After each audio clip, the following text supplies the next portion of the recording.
It is episode 150. Yeah. I never would have thought this would go on this long. Me neither.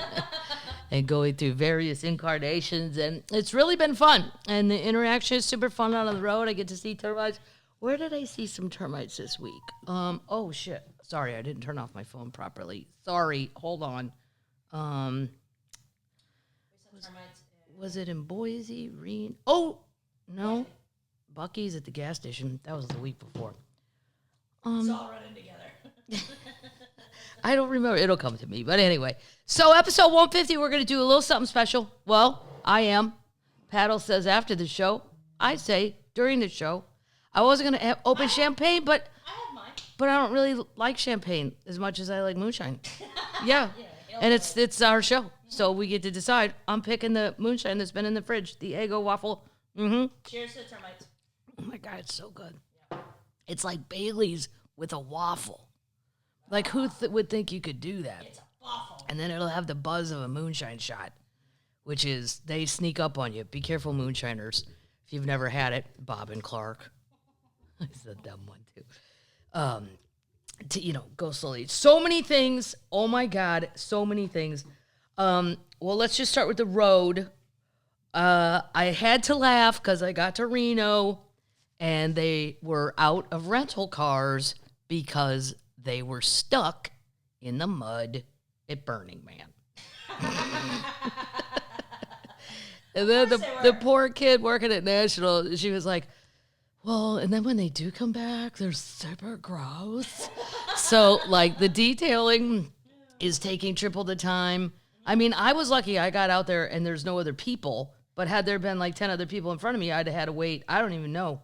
Probably, I waited like 25 minutes for a car to come around. And then you're just lucky to have any car because the Burning Man #failures left their cars stuck in mud and they can't get them out. But also, are you really doing Burning Man if you flew to Reno and rented an SUV and drove an hour, 20 minutes? Nah, that doesn't seem. But I will say on a good point about Burning Man, there's a statue in downtown Reno at night that lights up that's from Burning Man. It was gifted to Reno, and it is a whale, and it's like a million colors. It's gorgeous. The artwork is worth it. We just get out of this apocalyptic thing, and then there was like girl fighting, and they just saw women beating the shit out of each other. Like, the art is so great, and then the rest of it, you're like, yeah, it's like Lord of the Flies or what's the Hunger Games, or there's some big article my friend Drew sent me about somebody who went to Burning Man with no food, and then I'm going to read about, and it was all fine and dandy till shit got weird, and then all of a sudden nobody's handing out food. Right. But why would you do that to begin with? Because you want to feel this. She wanted to write an article, I guess. I don't know. And Reno, Boise's always great. There's an Egyptian theater downtown. It's in Old Town. There's super cool buildings, super fun bars. Boise's great. I went to the tallest bar. I went to the tallest bar in Boise. Me and my friend John, a.k.a. Some of you may know him as Hippie Man is the comic, but his real name's John, and he uses that on stage now, John. I don't know, we were tired, and I'm like, let's just go over there. And it said Ram Sports Bar or something. I want to watch the tennis. But it said the world's tallest bar, but in Boise, but I don't think it is. No, it says Boise's tallest bar. Boise's tallest bar, right. Well, tallest bar. It just seems like there'd be ones that are taller. In Boise? Yeah. Downtown in the old buildings, I guess. I don't know. It's a challenge. I mean, they're probably not lying. Wow. It just seemed like a weird thing. Okay. But that was the theme of this weekend. Seems like a weird thing. Reno, I don't even want to discuss the travel, what occurred. But I will say I now know I can run 8 minutes without stopping. And I did it through the Salt Lake Airport.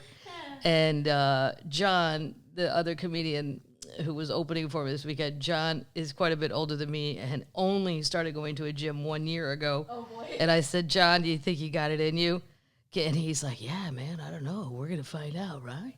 And I was like, well, we're going to find out or we're not leaving. We're not going to get out of this airport. We're going to stay in Salt Lake until we're dead because this is the last flight to Reno and the other one sold out. Blah, blah. We made it. Did you? He ran it was like Chariots of Fire. But we had also had a beer Well, no, 2 beers in Boise's airport, and craft beers. So I said to John, not only did we do it at our age, and after he smoked all the weed in the world, I smoked all the cigs, we did it, and we did it post-drinking. Most people go jogging and then drink. We drink. Yeah, why not? Then I had to go back because there was a luggage issue. I went back to the airport at midnight, came back to downtown Reno. You've got to go once to experience it. Here's what's weird. Inside the casino, beautiful.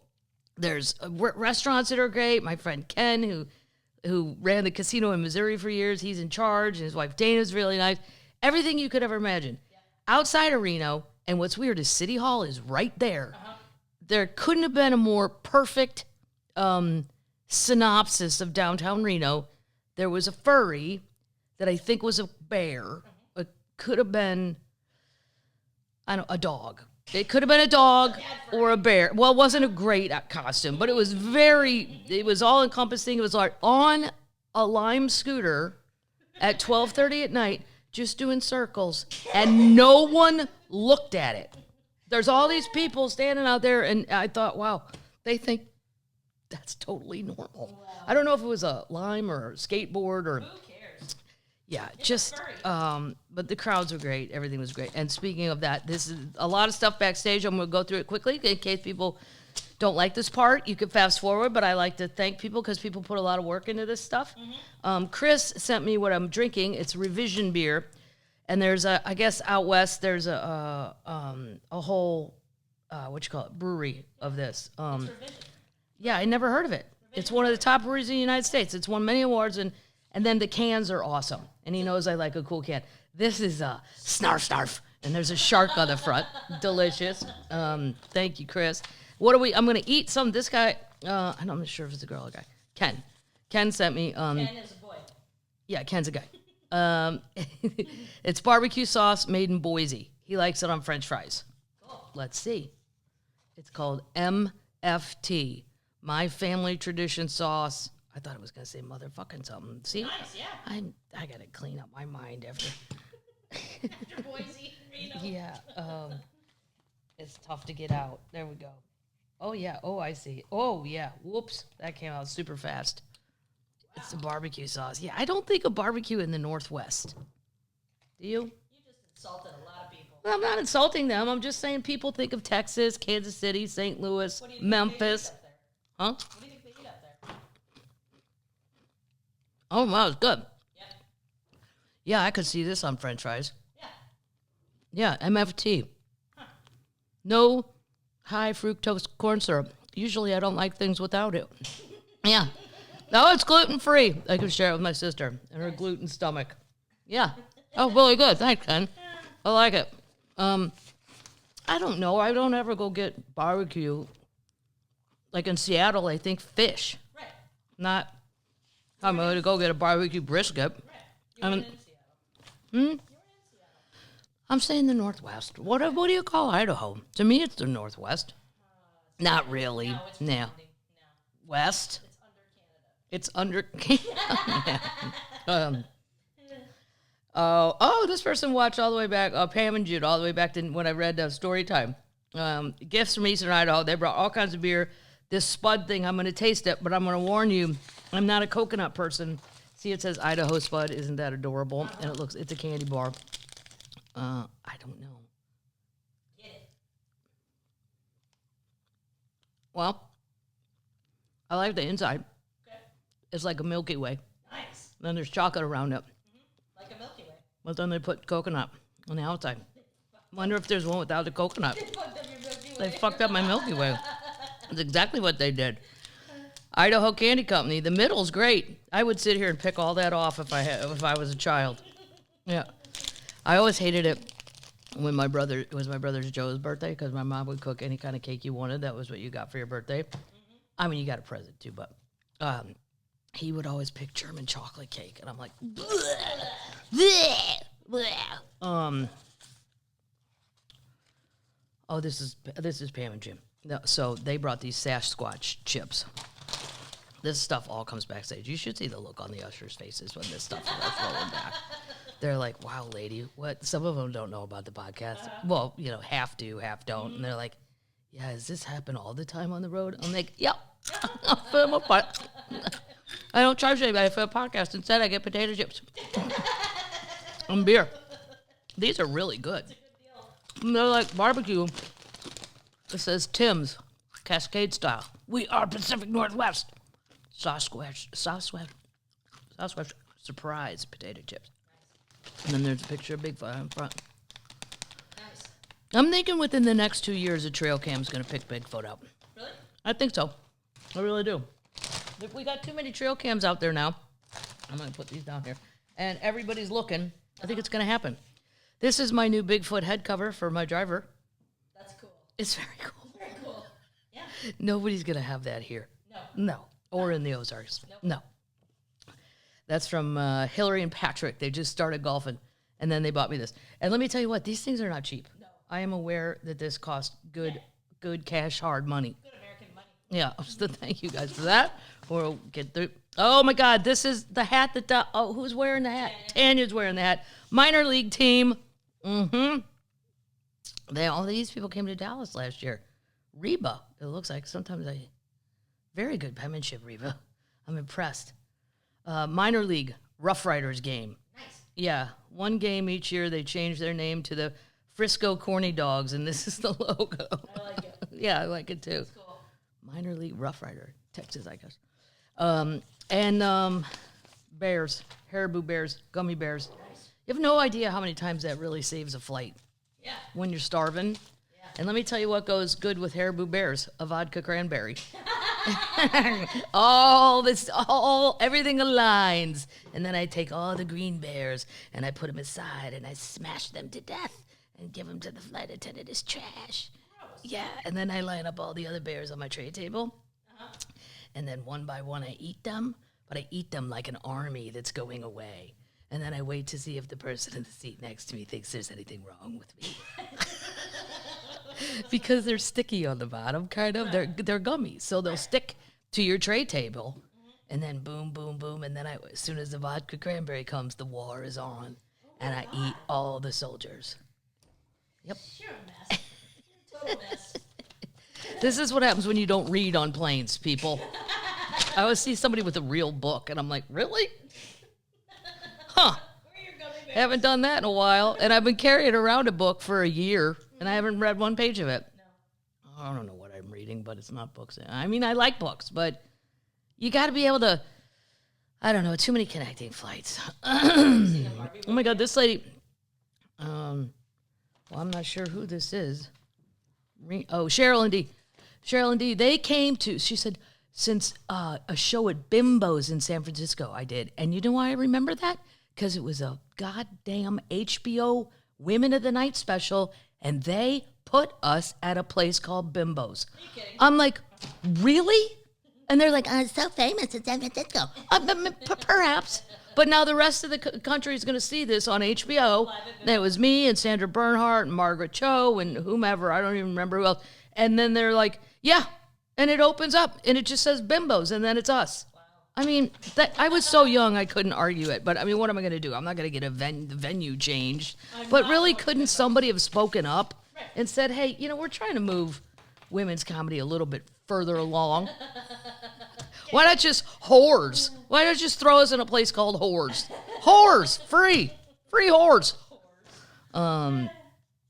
This lady made me some Viking jewelry that's very cool. Unfortunately, I left it downstairs, and then she got me a picture of this professor guy that he's really into Bigfoot and a Sasquatch field guide. So I know now how to make a cast if I find a footprint. Will I have all that stuff with me? Probably not. Probably just have bear spray. You're all fun. Oregon beer. This is from Deb. The Oregon Fog. I really like the name of that. Because on the coast there's all kinds of I like it. likes the Pubcast. So we're done. There we go. Cute card. We're almost done and we're moving on. More beer. That was more beer from Jesse. Lives in Utah, but it's Utah beer. And just when you think Utah doesn't have good beer because you think it's all Mormons, not true. Not true. What's the bar in the Salt Lake Airport I like? Founders. Founders. They have a beer called Seven Wives.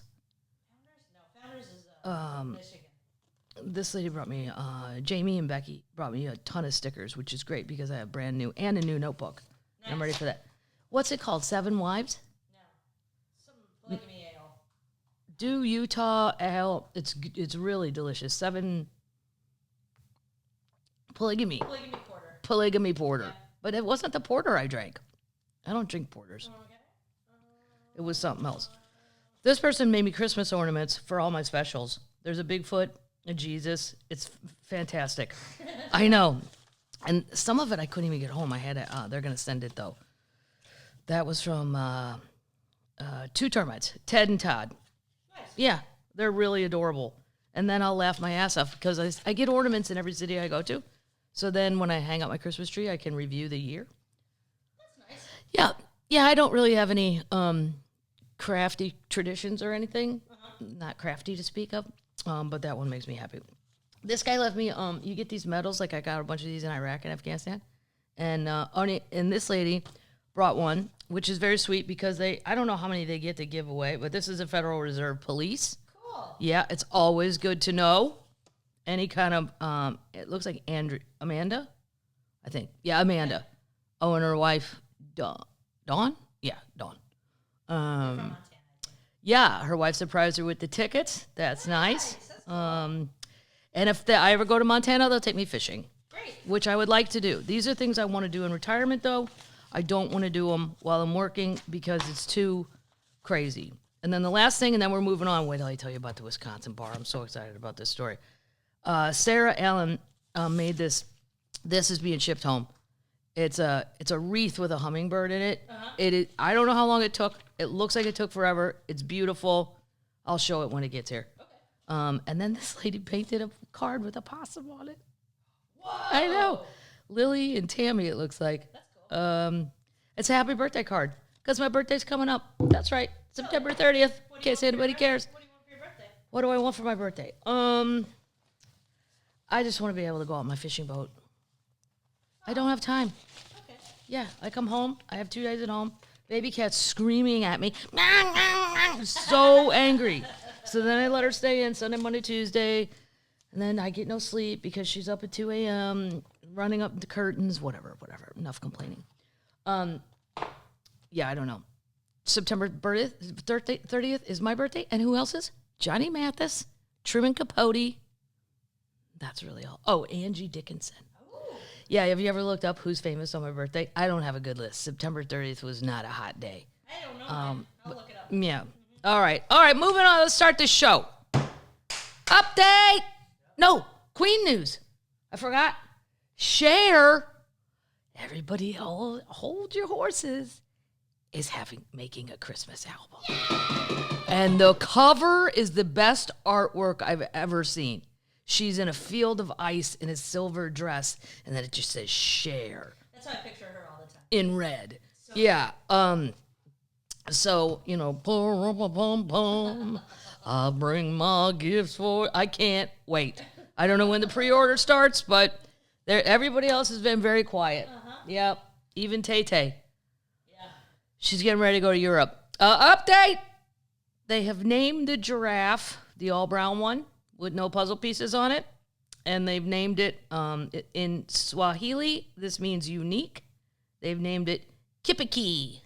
Nice. Yeah, cute. Kip for short. Mm-hmm. Yep. So, there you go. Well, wait a second, too. I didn't print this article out because I don't need to print the article out. But this is an update. So, I told you guys last week about the Wisconsin bar that said, if you come down here and watch the Jets, anytime the Jets are playing, they don't have to be playing Green Bay. They can be playing anyone. And if Aaron Rodgers starts the game and the Jets lose, your bar tab is free. Right. So on the game, Monday Night Football, I keep thinking of it Sunday or Monday. Against the Bills, Aaron, if you didn't see it, and I keep this sports short because I know a lot of people don't give a shit, he did start the game, and he played for about 3 minutes, 4 plays, snap Achilles tendon, torn. Now, if you're sitting in that bar in Wisconsin, you go, he did start. Right. So that counts. And you just assume you're going to win that. The Bills will win now because the Bills are supposed to be good and they got Josh Allen and all this stuff. Well, they were winning. And then overtime came and the Jets won. So those people drank all the way up to overtime thinking it's all free. Boop. Sad times. I hope everyone drank within their economic limits.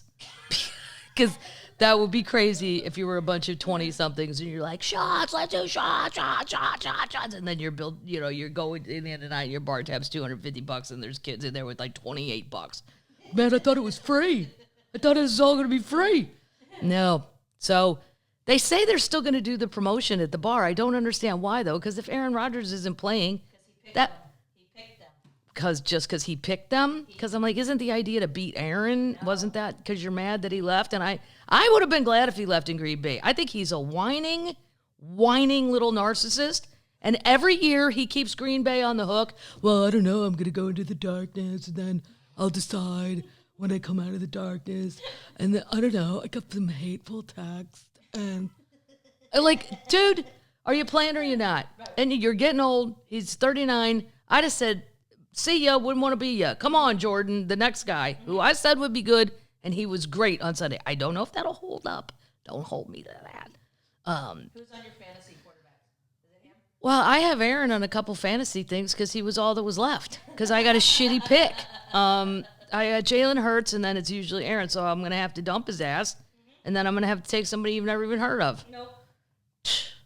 Yeah, well, the Wisconsin bar is still going to keep the thing going. It's great. Yeah. They're betting against Aaron's mistress. They're betting against his mistress. Yeah, but Yeah, it's great. And here's the thing. Now, Aaron, I think you just bought a $9 million home in New Jersey. Great. Have fun on the turnpike. You can sit in the winter, when it's cold and snowing and icy, and you won't be on TV, and you won't be playing sports. And there's no cheese. I like to call that snap karma. Yep, I'm with Tay-Tay on that one. Update. We have a trader update. Oh, and it hits close to home. The zip tie guy and his mama from Nashville. Oh, no. Yeah. Remember he was running around in the Senate and he had a whole handful. Like he was going to zip tie all of the Senate and everybody he could find within the building. Well, the Nashville man called the zip tie guy was sentenced on Friday to nearly 5 years in prison for his role in the deadly riots at the Capitol. Eric Munchel, 32, was found guilty of 5 felonies and 3 misdemeanors earlier this year, alongside his ma, Lisa Einhart, 59, who was also sentenced to 2.5 years in prison. That's not fun at 59. No. I mean, it's never fun. But the older you get, the harder it will be. They were both seen inside the Capitol. Prosecutors shared photos, and documents this week, showing the mom and the son at the Capitol. He was photographed carrying flexible handcuffs, plastic handcuffs. That's the zip tie thing. In the Senate chamber, while armed with a stun gun. Oh, I didn't know he had a stun gun. The amount of zip ties he had, I was like, well, don't you think you're Rambo? You think you're going to capture like 80, probably 80 people? The whole Senate. And yeah. They're not, it's not that hard to get them. They're all in the 80. You could catch them in a gaggle, like a bunch of geese, and just round them up. You chased Mitch McConnell and won in a foot race? Oh, my God. Prosecutors initially requested Munchel be sentenced to 4 years in prison and 9 months in prison, along with 3 years of supervised release. They said his mother should have been sentenced to 3 years and 10 months incarceration with 3 years of supervised release. Yeah, well, now you're listed as a felon. This was a planned activity. Everybody in Nashville knows what it involved traveling from Nashville to D.C., so you don't do that casually. And it was planned and coordinated, coming from superior forces of various kinds and instructing them what to do and what they did. And this is also important, has tried to intervene in one of those ceremonial elements of democracy, yeah. Well, she is from Woodstock, Georgia, which is a suburb of Atlanta. So I think they went together, which means she drove here to go there. Yep. Unless he picked her up. No. You'd have to go south for that, though. They don't seem very bright. Maybe. So that's it, zip tie guy. Have fun. Zip tie guy. Update. I'm pretty fascinated with the BTK serial killer, okay? Because the Midwest, we don't get a lot of attention. So sometimes any attention is better than no attention. And as far as serial killers go, the Midwest chimes in with some top 10. Yeah, some doozers, some top 10s. Jeffrey Dahmer, Wisconsin. John Wayne Gacy, Illinois.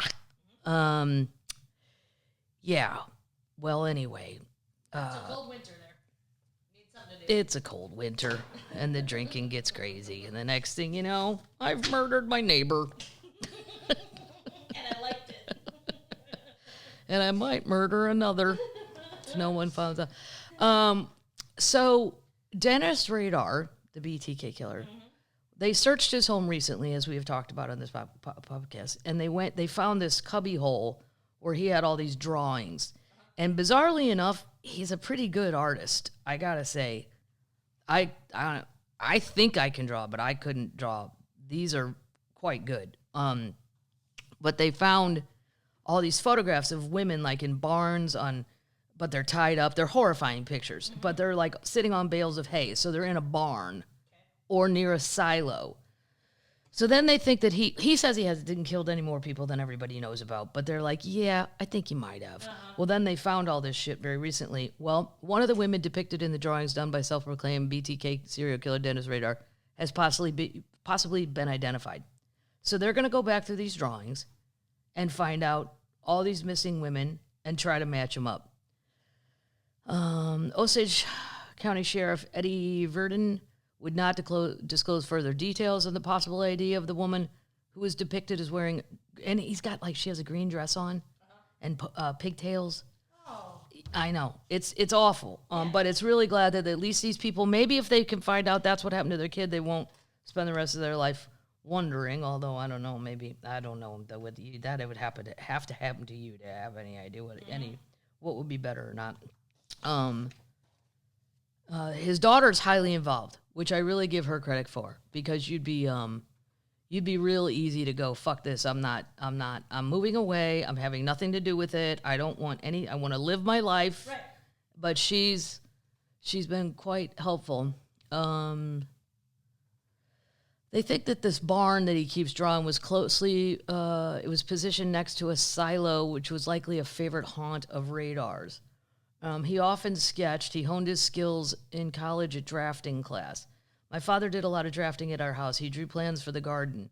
That's what Carrie, the daughter, said. And my dad needed to be always outside and to be in the air, and winter was hard for him. So we had to find things for him to do, because when he got inside and cooped up, he would get angry. Well, yeah. My father absolutely loves barns and silos. Every time we drove around going camping, fishing to college, he'd absolutely say, this one. Like he'd say, I want to retire here. And then he would tease my mom about it. And then after he was arrested, we found out later that he had massive fantasies about those specific locations. So now we're driving around trying to find those by memory and noting them, because we need to go see, is there anybody missing or buried there? Oh, God. Yeah. So they're going to go through them all, but they uncovered what he had called a hidey hole. It contained new evidence not previously discovered by law enforcement on the lot that was once his family home. Bondage materials were also blah, blah, blah. So, well, they may have identified one. It's a start. Yep. Good for them. Yeah. Good for them putting the money into it. Because a lot of people would say, look, I don't know what these drawings are. He could have just made that shit up. It may not even be real, Okay, moving on. Holy shit. They found it. This is crazy. While doing renovations on his property, a Portuguese man stumbled upon a fossilized sauropod, the biggest found ever in Europe. Huh? It's a dinosaur. Cool. He found a whole one intact in his backyard. It all started in 2017. Yeah. And it's 82 feet long. It's one of the biggest specimens ever discovered in Europe, perhaps in the world. Wow. It's not unusual to find all the ribs, let alone in this position, but the fact that they found the whole thing, it's completely unheard of. And then there's pictures of people sitting by it, and they look like tiny, tiny, tiny flies. It's so big. Wow. Yeah. Yeah, so good for you, Portuguese man. Also, we found, holy shit, they found it. This is really cool. A ship that sank over 140 years ago, found in nearly pristine condition with the crew's possessions. Whoa. A ship that sunk in Lake Michigan 142 years ago was found nearly fully intact by Wisconsin historians. The schooner Trinidad was discovered 270 feet deep in Lake Michigan off the coast of Algoma, I don't know how to say it, Wisconsin, by historians Brendan and Bob. Their last names are too hard to say. The wreck is amongst the best, yeah. Brendan and Bob found it. So what? Buy him a beer. Best preserved shipwrecks in the Wisconsin waters, with her deck house still intact, containing the crew's possession, and her anchors and deck gear still present. Wow. It sank in late 1881.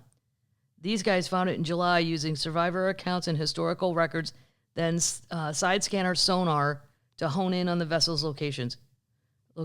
During the passage of time, the vessel was despite the passage of time, the vessel was in nearly pristine condition. The ship's wheel was found on the seafloor without a piece missing. The main portion of the boat was intact, with the poles detached. Wow. Yeah, I don't know. The schooner, similar to a sailboat with extra sails, was primarily used in the grain trade between Milwaukee, Chicago, and Oswego. Wow. Where my friends Mary and Tommy live. Yeah, and then on its final voyage, it sank. So how crazy is that? That's crazy. Yeah, let's go get it up. Bring it up. Do it. Bring it up. All right, this guy, I don't even know.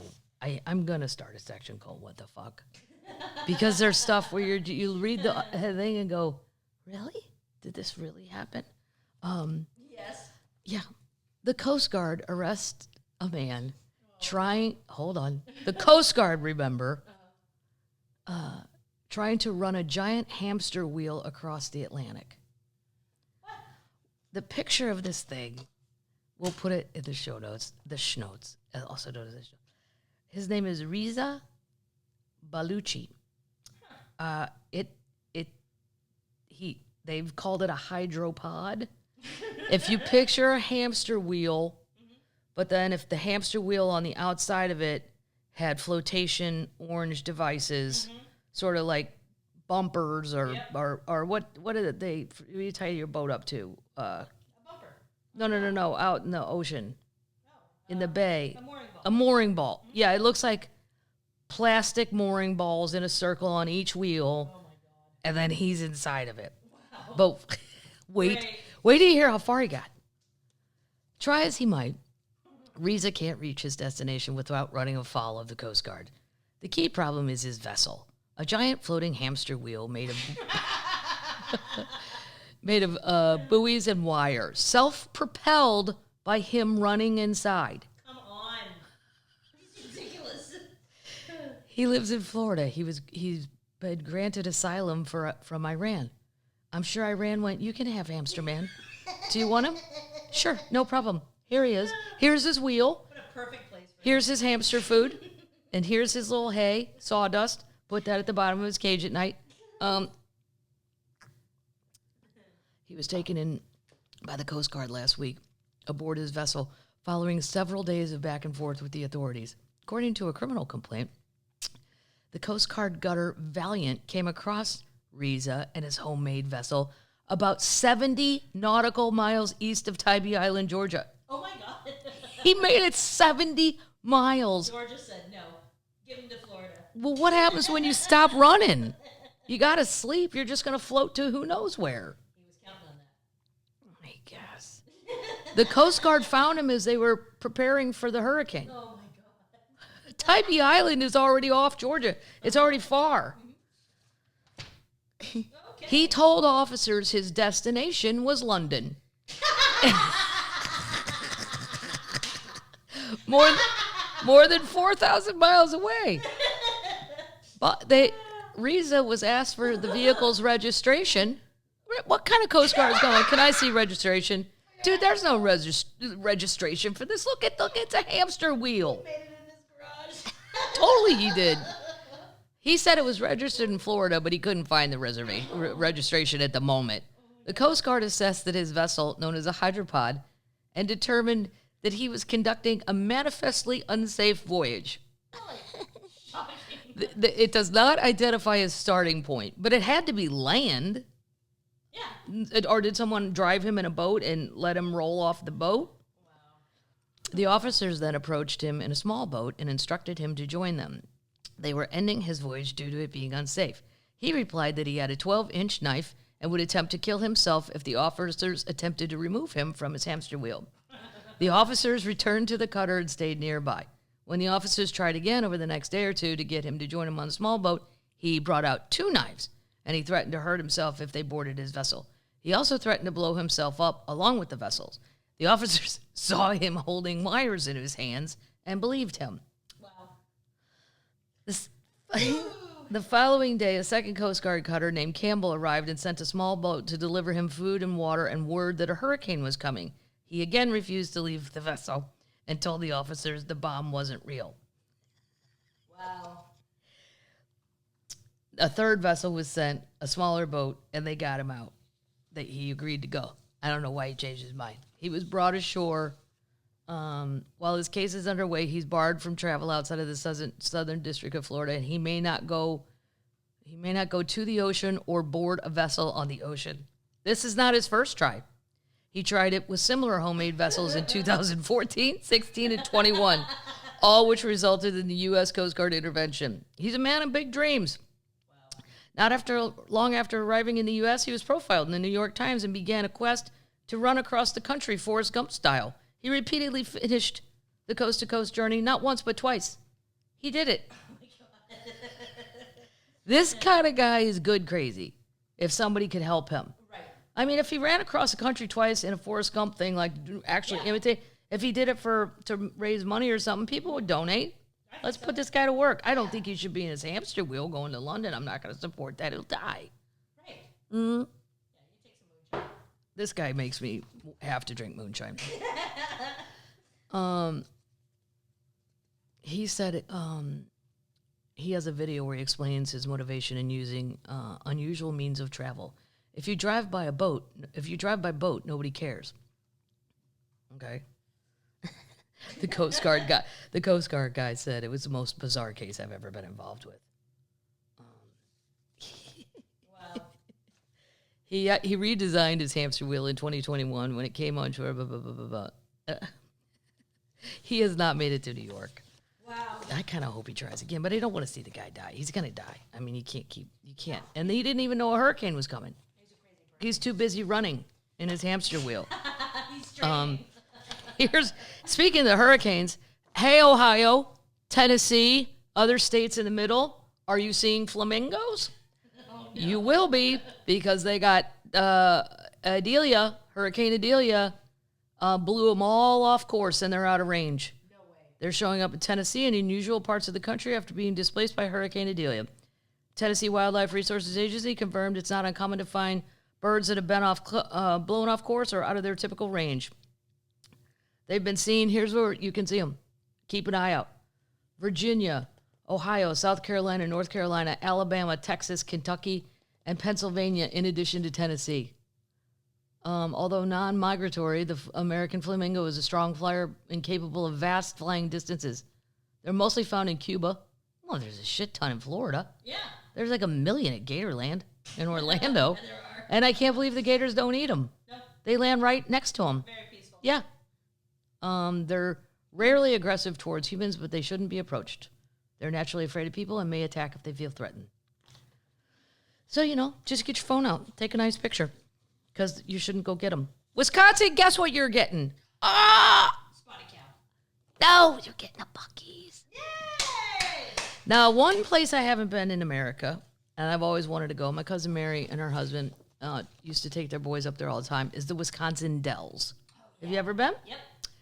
Did you? Dax goes there, too. Dax, he goes there? Yep. Yeah. A lot of Chicago people. Yeah. My Chicago pals. Well, anyway, I've never been, but I'd like to go. Where should I go? Wisconsinites, where in the Dells should I go? Right. I'll go next summer. They're going to start construction in May, $20 million travel center, 40 miles from the Wisconsin Dells, a hotspot known for tourists for amusement and water parks. Well, I don't want a water park. Please, no water parks. No. I've aged out. You're good on that. I'm good. I just want a nice little on the lake type thing. Yeah. I'm good. I'm good. There's still they're still in the final approval, but they'll get it. So there you go, Wisconsin. Great. All right. Let me see if I can find the other. Okay. Their gas stations are still pretty good though up there. I mean, they're not Buc-ee's, but Their gas stations are good because they're loaded with cheese. The Wisconsin gas stations. Yeah, you're like, this doesn't look right in a gas station. There's freezers full of it. yeah, It's amazing. it's awesome. This one's for the Catholics. All right. It's very, very rare we send things on tour in the religion of Catholicism. But we are. Guess what we're sending out on tour, Catholics? I looked up, most of the locations are in the Midwest. Of course they are. Chicago's getting it a lot. A lot of churches. The arm belonging to the cousin of Jesus, a.k.a. St. Jude, will be on tour in the United States. His arm. His arm is going on tour. Huh. Like I have to battle enough for stages and selling tickets, and now I got to compete against an arm. It'll be the first time the relic, which the church says is the arm of St. Jude Thaddeus. I didn't know St. Jude had another name.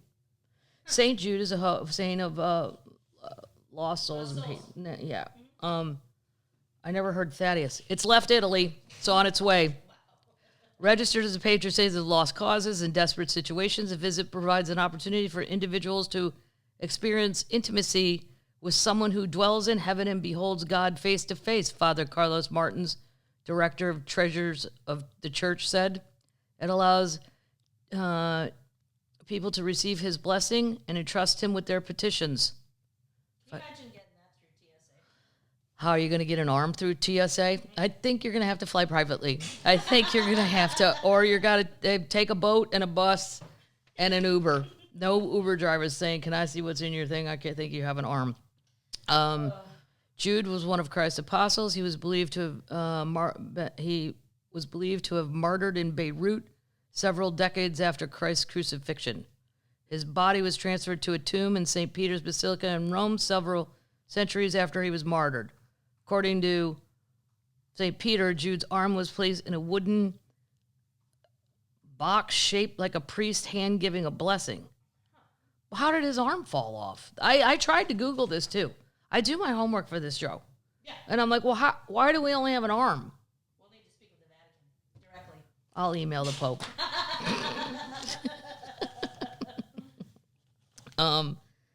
All right, this.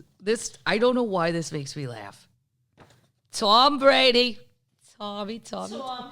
How great would it be if he became a Jet? What? Yeah. Stop it. The Jets need a quarterback now. Yeah. Why not Tommy? He's retired. So what? He's perfectly healthy. Get up. Come on, Tom. You want him on your fantasy? I do, but I've seen people were posting memes of him, and he looks good in green, too. I mean, he's so handsome. He looks good in everything. Wonderful. Tom Brady joins Delta Airlines as strategic advisor and first-of-its-kind multi-year partnership. Listen, Delta. I have over 2 million miles. 2 million. I know a shit ton more about your airline. I was on it all this week. I thought you were going to say I want to give them to Tom Brady. No, I'm not giving Tom my miles. Tom's a multimillionaire. No, I'm going to use him in retirement. But I should be your strategic advisor. Yeah. But Tom's way cuter.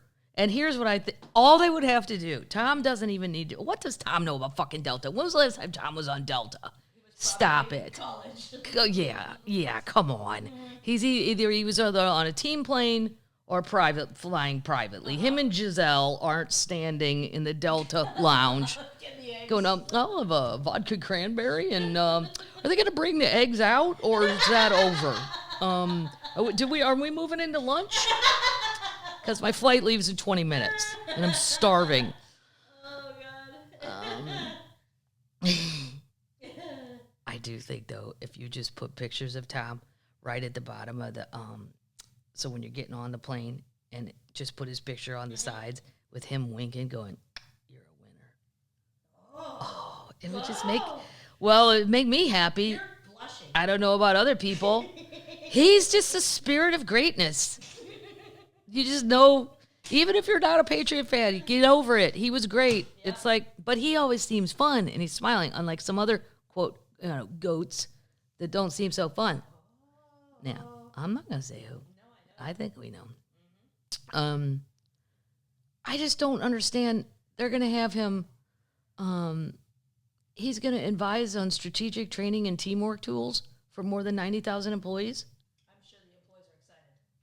Well, if he's going to go give their speeches, like the corporate gigs, like I do corporate gigs at night because you need Jokey the Clown at night. The serious people are the daytime speakers. I like to sneak down there and see who's speaking. But quite frankly, it's usually boring as all get out. Mm-hmm. But the people have to sit there. He's going to work positively to impact communities where employees live and work. I don't believe Tom will be doing hardly any of these things. but good for him. Yeah. They're going to partnership to integrate his spirit of winning and passion and inspiring people. You know what would be more fun, honestly? What? Have him at a Delta hub down any terminal thing by the gates and have him throw footballs to people. They'd love it. I'd love it. People would love it. We'd all miss our flights. No, you'd have to say you have to arrive an hour early at your gate if you'd like to pass the ball with Tom. There's so many more fun things. They're making him do corporate things. Like, don't do that. No. Yeah, well, this is what they say they're going to do with him. Good for you, Tom. You're getting another job because God knows you need it. He'll be a jet. But God. Oh, he'll be at their corporate shindigs. Mm-hmm. I did one for them a very, very long time ago. They were super fun, I will say. Nice. All of the Delta people. Mm-hmm. Which is why you still work there. This is why I fly Delta every week I can. Some weeks I can't. Right. Some weeks I have to cheat on them and fly Southwest. And then maybe this week I have to cheat on them and fly American. Sad times. It is sad times. Mm-hmm. What are you going to do?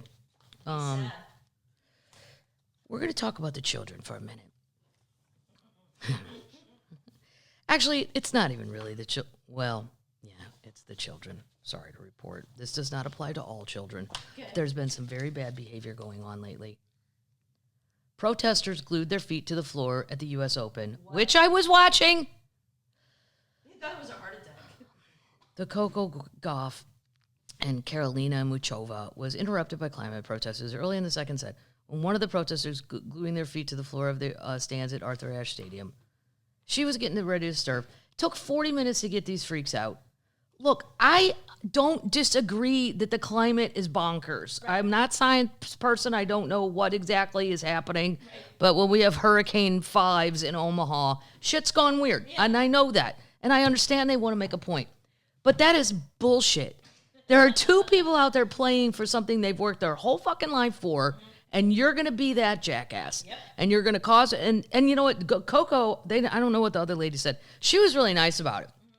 I'm sorry, a 40-minute break when we're doing something physical, and then I got to go sit in the locker room and do what? Right. Because you guys, you don't win friends and acquaintances, as we know from the book a long time ago, by doing shit that upsets the majority. Mm-hmm. This is not the way to go about it. No. It's the same with gluing themselves to art. And this is really bad, because at least art, whoever did it's most likely dead. Yeah. These two women are alive. And they're playing their ass off. They've worked their whole lives for this moment. And, you know, they have shirts on that say, end fossil fuels. Do you think that's going to happen because you glued your feet? With glue that has petroleum in it? Right. Mm-hmm. Then people started, I guess they were heckling and shit. And then people were screaming, get them out. And can we check people for glue? I mean, I can't even go into Tay-Tay. You have to have a clear bag. Mm-hmm. And, I mean, I guess you could hide glue and lipstick or something. Or just say nothing coming in anymore to a concert. Just your ID and some form of payment, credit card, something. Everything else has to be left. I can't do that. I have lots of stuff that has to come with me. Things that have to go with you in a concert? Why? You're not performing? No. Your earrings should already be in your ears. You should be ready. No. Lipstick? Yeah. Here's another one. If I was the Italians, I would have thrown this person in jail for a while. I mean, a couple months, not like major while. An imbecile tourist damaged the famous fountain of Neptune in Florence this weekend when he climbed to the top of it to take a selfie and broke off a piece of marble from the 16th century site. No. Security footage caught the 22-year-old German trying to scale the iconic monument's chariot to pose for a picture and breaking the piece of the marble. There's no justification against vandalism of cultural heritage, the mayor said. He also damaged the horse's hoof on his way back down. Wow. He caused about $5,400 in damage to the fountain and faces a hefty fine. A fine's not enough. No. Get off the historical things. Right. It would never occur to me. No. Even drunk. Selfies have gotten out of control. It's the selfie. Yeah, it's the selfies driving all this. The Fountain of Neptune, which was restored in 2018, has been standing in the Piazza del Signoria since 1574, and you're going to climb it. Wow. Oh, my God. That's ridiculous.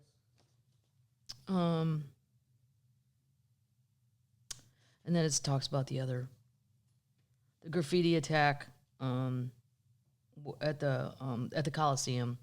Those idiots put their name on it. Yeah, like Ivan loves somebody. Well, and we have cameras. I would make it, because this stuff is historical. I would make it like, I don't know, $25,000 fine, something crazy. Yeah. So that they would think twice, and there'd be signs all around there saying that in multiple languages. Here's the third one. I know. Now I sound like an old person complaining about. But this has just gotten ridiculous. It's respect. There's lack of respect. Shocking moment. A tourist jumps into Elvis Presley's swimming pool at Graceland before being kicked out, and his wife hits back at horrified fans. That's what the pool is meant for. You know what, lady? It is meant for diving into it if you're Elvis's family. Or Elvis. Yes. Well, he's dead, but it's not your pool to jump in. He might not be. He might not be dead. He could be that preacher in Tennessee. People post videos on TikTok of Bob Jones or something is his name. But here's the thing that doesn't match up about that guy. He does look like he could be him, and he sounds exactly like him, but he's not old enough. Elvis would be like 81 if he lived. Yes, I do know. Yes, I know. Okay. Google it. How old would Elvis be if he was alive? Oh, man. This dude in this video is not 81. Well, maybe 71. I don't know why I keep thinking 81. This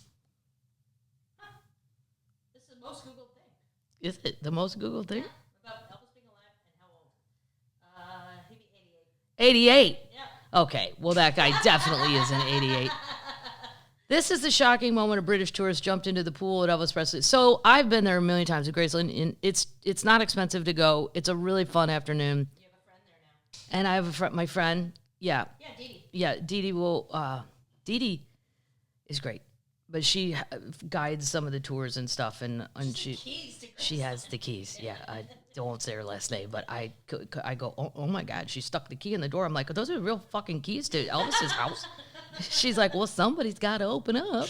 And I'm like, well, that is true. I never thought about that. Somebody's going home. And then if it was me and my job, every night I'd just go home and go, fuck, did I lock Graceland? Shit. I don't think I locked it. No, I was going to lock it. And then I saw the cat, and then I got distracted and whatever. I saw the cat. So when you go through Graceland, you go through the house first, and then you go in the backyard, and around the pool is the graves of Elvis, his mom and dad, which, by the way, then Louis noticed the Jewish star on his mom's, and Louis became, all of a sudden, an Elvis fan. Lou, who would have called Elvis a total redneck, now he has the golden pass because he's partially Jewish. Giant fan. Yeah, a lot of people don't know that. I did not know that until I saw that on the thing. Anyway, the pool is surrounded by what should be, reverence. Like it's people's graves. Lisa Marie's there now. Her son. It's like an eternal flame type garden of resting peace, and the pool is right there. It's an old type pool. It's got an old timey diving board. I have thought going through there, I wonder if anybody's jumped in. I have thought about that. Yeah. That was because you could, because you just have to walk over something I could walk over. Even a short person could. It's probably 2 foot high. Right. Like, no big deal. Because nobody has ever been an asshole. True. And no one's ever done it. Not that I Googled it. I can't find it. Not till now. Video revealed how Tommy Purcell stepped over a low gate with a sign reading "Restricted Area, Do Not Enter," strode over to the pool, already shirtless. He then placed 1 foot shakily on the diving board, prompting a female security guard to run towards him. Before she could reach him, he leapt into the pool with his shorts and sneakers on. He had no shirt. You can see her running in the background. Try, and it's way too late. She's probably my age, going, "Fuck! What am I supposed to do?" Who does this? The holiday maker, he's a British kid, was slammed by furious online critics over disrespectful behavior, prompting his wife to hit back, alleging the late singer wouldn't have wanted him to be arrested. How do you know what Elvis wants? Exactly. These are Instagrammers. Did you have a seance? The chick is. The incident is the latest example of British tourists acting poorly while abroad, and comes after a gym instruction from Bristol was filmed carving his initials into the 2,000-year-old Coliseum earlier this year. Oh my God. Yeah, wait to hear what she says, though. So, the wife, her name is Nanny Murphy, posted a video of the incident on TikTok, reading, "My husband jumped into the Elvis pool." She's heard giggling off screen as a female voice says, "You're not allowed in there. You're not allowed to do that." "You serious?" he said as he strolled over to rejoin the onlookers. "Elvis didn't stop anyone," Nanny Murphy said. Then he was seen walking alongside a male guard. "Yes, you should be arrested. Yes. You're on private property. Yeah. There are rules. You broke it. See you later." I mean, at least security can take him off the property, and you're not getting a refund. No. And you're not going to be allowed in the gift shop to buy a souvenir. Which is fabulous. Wow. He was screaming, "Make me famous, make me famous." Wow. The video was viewed 14 million times and 2 million times respectively. In another TikTok caption, "Yes, I drove on Elvis's driveway." Ms. Murphy filmed Mr. Purcell as he drove his pickup truck up and down the tree-laid driveway in the front of the house. A security guard was seen heading towards a car before the video cut off. Wow. She singled out the one comment that read, "How is this funny? People are so disrespectful, and I hope he got arrested." It sounds like I wrote it. I did not. No. But she hid her face partially off screen while she insisted it wasn't disrespectful. Elvis caught someone jumping in his pool once and never stopped them. He never got them arrested and told them to stay in the pool. It was one of the neighbor kids. Exactly. They tell you the story when you go. Uh-huh. Yeah. We did get escorted out because they don't want anyone else to get the idea to jump into it. And we weren't banned. So, yeah, how is this disrespectful? By the way, we love Elvis. Elvis. And she ended the video by blaming the commenter for just being jealous. It's amazing. Where do you see her picture, though? We'll put it in the show notes. I mean, she looks like somebody who would do this. Tickets for tours are just under $80, and they're awesome tours. You can also get VIP tickets starting at $135. Nice. They also went to the car museum. They're from England, but they tied the knot in May, and they live in New Jersey now. They visited across the Midwest and South, visiting landmarks like the Home Alone house and posing with cowboy hats in Nashville. So they're also morons. Anyway, I think security needs to step it up in all these places. With the selfies and the TikTok, we gotta beef up security. They should be armed with a paintball gun. I don't know what you would do at the pool. There already was a security guard. Stand by the diving board? You have to. That would suck in the summer. You'd be so hot, though. You'd have to. Electric fence. Around the pool? Yeah. An electric fence? No, I'm into it, but it's ugly. It's so pretty back there. And you're supposed to be quiet. It's a graveyard, for God's sakes. Like, What you need to do is I arrest don't them. know. I believe in the death penalty I know you believe in the death penalty. for these people. Janet Airlines. Let's talk about Janet Airlines.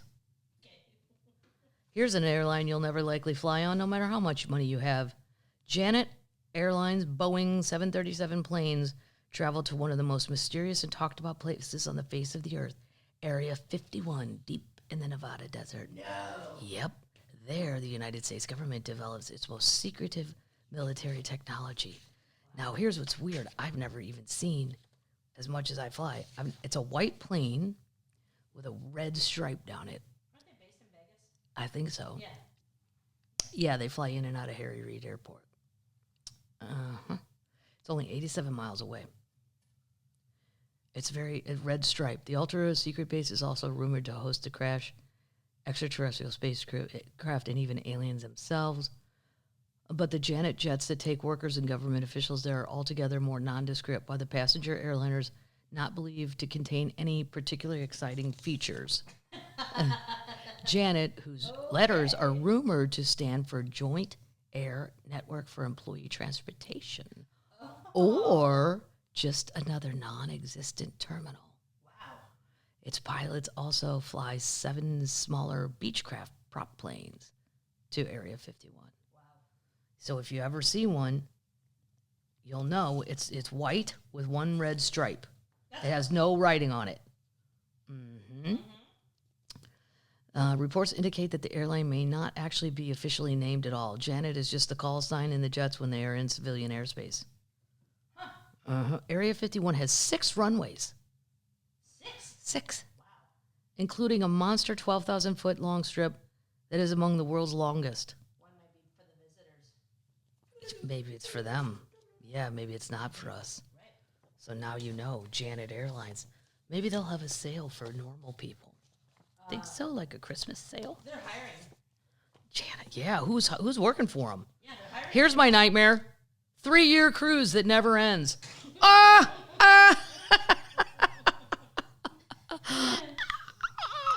Like, I mean, the minute you put me on it, I would start crying. And then I would cry for 3 years.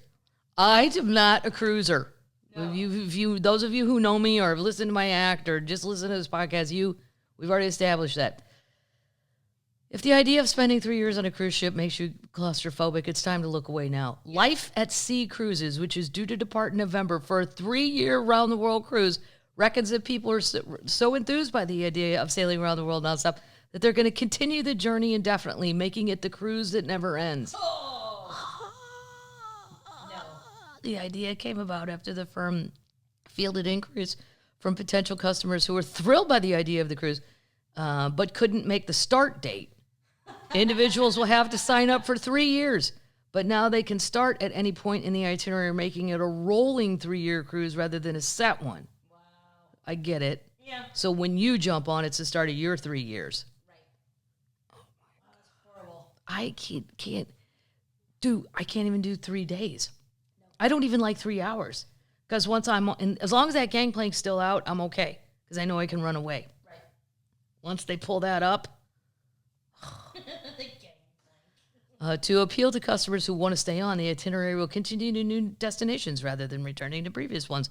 The cruise will then continue indefinitely, says Holm, and it becomes the cruise that never ends. That sounds like a horror movie. Yes, terrible. They'll have 7 potential start locations in the first year of the cruise, which departs Istanbul November 1st. Lewis would love this. Yeah. Wait till I tell him about it. Hey, Lou, you said you were looking for something to do if you don't want to do the road so much. Why don't you be a comic on the cruise that never ends? That'd be even worse. Oh, my God.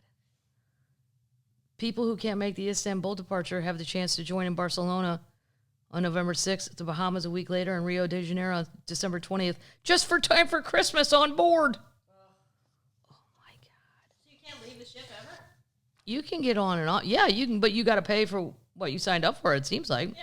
So, like, what if you want to take a month off? It's a 1,400-seater. Wow. We won't ever sell to full capacity. We don't want residents to have that experience. Trying to keep it at 85%. Occupancy is currently over 50% for November boardings. That's ridiculous. Oh, my God. How much is it? It doesn't say. I'll look it up. Okay, you look it up. This is where we need an assistant.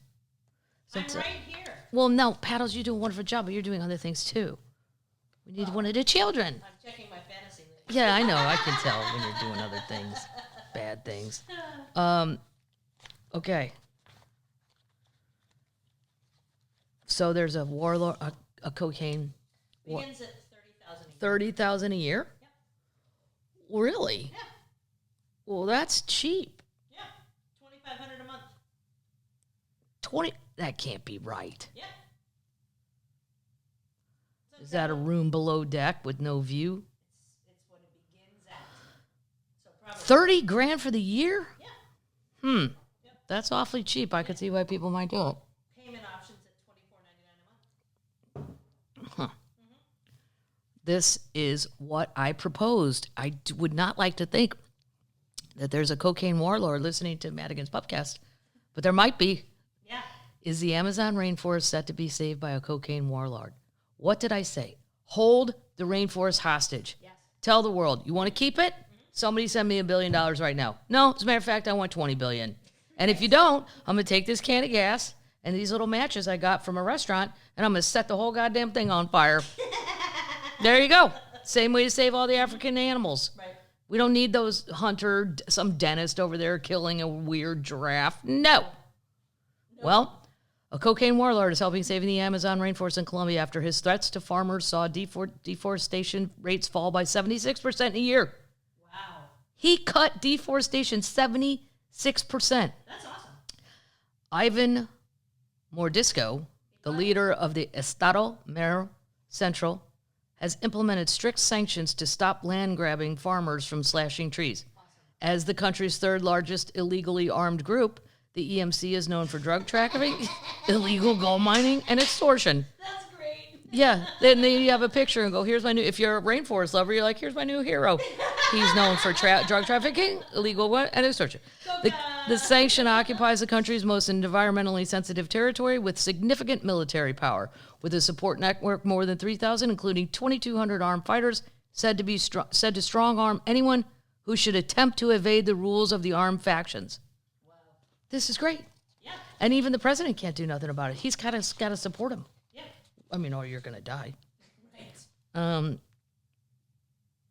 In regions where he holds the power, illegal logging has declined at the most substantially rates of 50%, 34, and 37, respectively. That's awesome. Yeah, Yeah. Great. I love it. It took a cocaine warlord. It's really fantastic. Yeah. His motivation, I don't care what it is. It could be linked to an interest in maintaining a thick jungle canopy for his troops to move more freely about. Well, who cares? As long as the trees protect us and we need water for our military operations. Exactly. Yeah. And beer. It's great. Yeah. Let him save it. That's awesome. Yeah. Well, I've got two more, and then we're gonna do lyrics. We're gonna save these for next week. Excuse me, Bigfoot. This is gonna be in my section, my new section that I'm calling "What the Fuck," because there's some things, and I've looked this up it's on a lot of sites. It's not bullshit. Mm-hmm. A family that walks on all fours baffles scientists. Yeah. Quote, they shouldn't exist. You probably won't be able to walk a mile in this family's shoes. I can't believe they opened with a joke. A bad joke. Bad joke. Like, come on.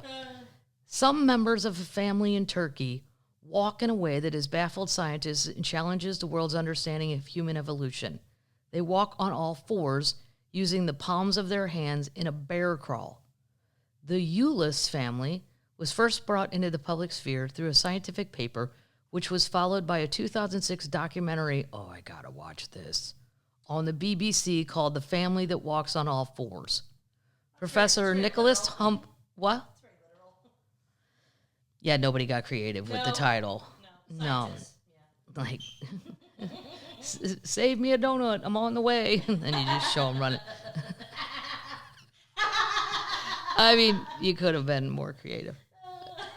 This show is called The Family That Walks on All Fours. What do you think it's about? Professor Nicholas Humphrey, an evolutionary psychologist from the London School of Economics, found that out of the 18 kids in this family, 6 of them were born with this trait, never seen before in modern human adults. Unfortunately, one of the 6 has died.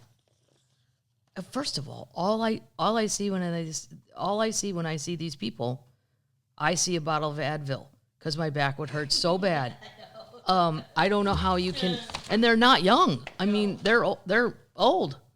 I never expected that even under the most extraordinary scientific fantasy that modern human beings could return to animal state, he said on the 60 Minutes Australia.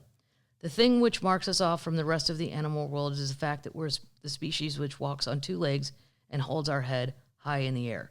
Wow. Well, you know what else separates us? Accessories. Right. You don't see chimps making earrings. No. Nobody's got necklaces on. None of the cats care to have a cape. No. Probably not even a jersey or a shirt. Of course, it's language and all other sorts of things too, but it's terribly important to our sense of selves as being different from our other animals. I don't really care about that. These people cross that boundary. They were described in the documentary as the missing link between man and ape, and a Turkish study suggested that de-evolution might have occurred, reversing 3 million years of evolution. I'll watch it. The documentary also maintains that the family's untold significance for every one of us and claimed they shouldn't exist. Researchers at Liverpool University found that the children at the center of the study had skeletons that more resemble apes than humans and had a shrunken cerebellum, a condition that doesn't usually affect other humans' ability to walk on their two legs. However, while apes use their knuckles to get around, these humans use the palm of their hands, marking a significant difference. I think it's possible that we are seeing in this family is something that does correspond to a time when we didn't walk like chimps. Chimpanzees was an important step between coming down from the trees and being fully bipedal. He also noted that the children were not necessarily encouraged to stand after 9 months old. Their development could have therefore been affected. Well, yeah. I mean, if you see your mom and dad walking like that, I gotta go watch this documentary. Yeah, I wrote it. How do their backs not hurt? Here's one. They're frolicking by the ocean. There's a big. Yeah, they're having a great time. Do they swim? I don't know if they swim. Here's something interesting. So much to look at. Here's something. This is interesting. So, because all of my younger siblings that have younger kids, meaning, 8, 9, 10, 11, 12, 13, 14, we'll call it that range. Mm-hmm. When should you get them a phone? That's the big... It's getting younger. And then it's getting younger, and then it depends on how much one begs, how much is one a pain in my ass, versus one... I don't want to be a social Right, you're going to make me become a school shooter if you don't get me a phone. Well, a town in Ireland, the parents all got together and agreed we're not getting them phones. Really? All the parents. Cool. So therefore the kids can't go, well, Cindy has one and Mark has one, and how am I supposed to get invited to anything if I don't have a phone? It'd be Maureen and Liam and startling recent figures from communications regular Ofcom shows that 20% of kids have a smartphone by age 3. What? No, I'm talking about, I don't know, at least in our family, it's like 10, 12. When is it 10? No, but I think most people have said 12 around us, but by the age of 3. And that rises to 55% between the ages of 8 and 11. Wow. You're going to be a horrible parent if I go missing someday and I didn't have a phone to contact the police and tell them where I was. It's like my mom and dad will go, none of you had a goddamn phone. We didn't have any idea where you were for 21 years. Everybody's fine. Nobody went missing. I'm like, exactly, Dad. we might have hope for that. Yeah.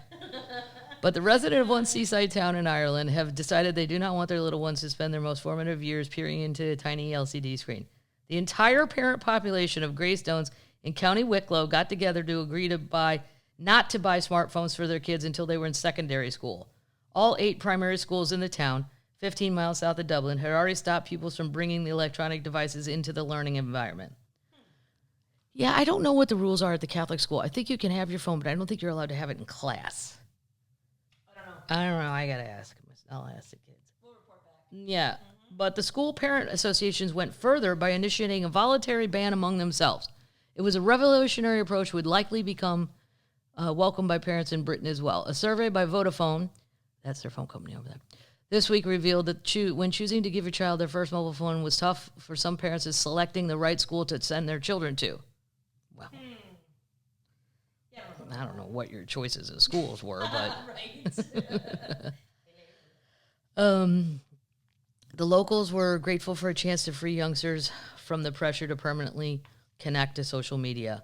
It gives me another 3 years for my daughter not to have a smartphone. I suppose the majority of people would feel the pressure to buy a cell phone because their child and their peers have it. Yes, exactly. Yeah. More than 70% of the parents in one daughter's class agreed not to buy the smartphones. Only once the children reach secondary school, only 5% say they're willing to hold out against the tide.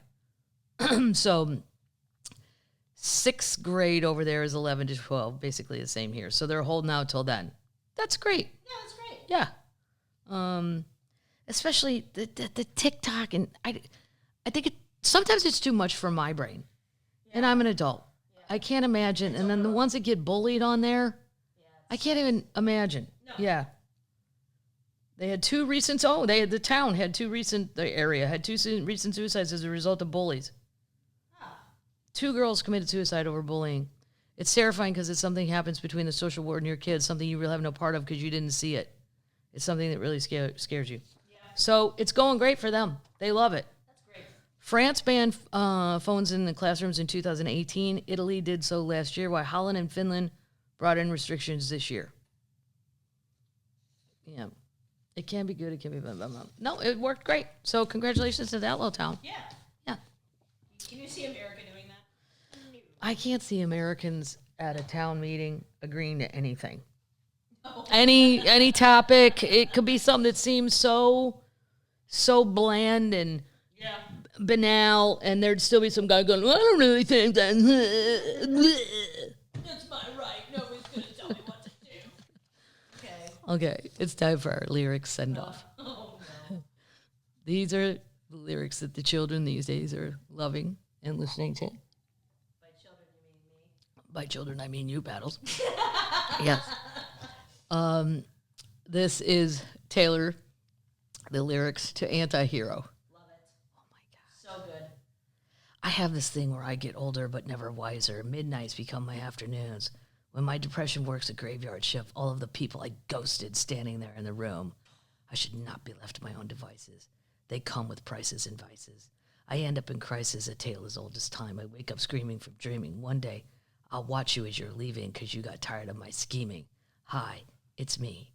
I'm the problem, it's me. At tea time, everybody agrees. I'll stare directly at the sun, but never in the mirror. It must be exhausting, always rooting for the anti-hero. Then this next one really.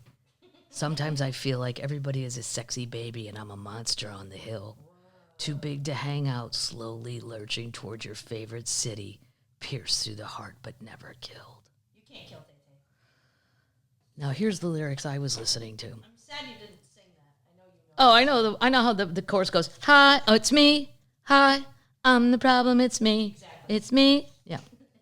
Here's the lyrics I sang along to. Okay. You're living in your own private Idaho.